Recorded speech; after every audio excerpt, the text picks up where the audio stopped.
ಗೌರವ ಮಾಡ್ತಾರೆ.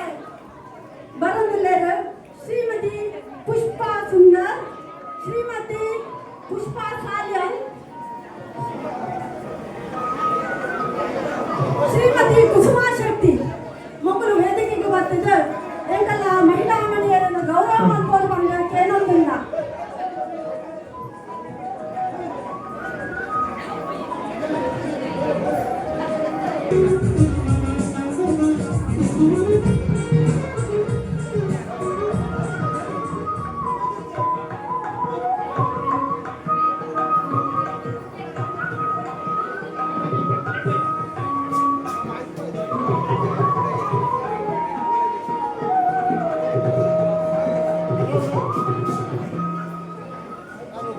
ಈ ಸಂಜೆಯ ಆರಂಭಿಕ ಹೊತ್ತಿನಲ್ಲಿ ತಮ್ಮೆಲ್ಲರನ್ನು ಮಗದೊಮ್ಮೆ ಕಾರ್ಯಕ್ರಮದತ್ತ ಎಳೆದೊಯ್ಯುತ್ತಾ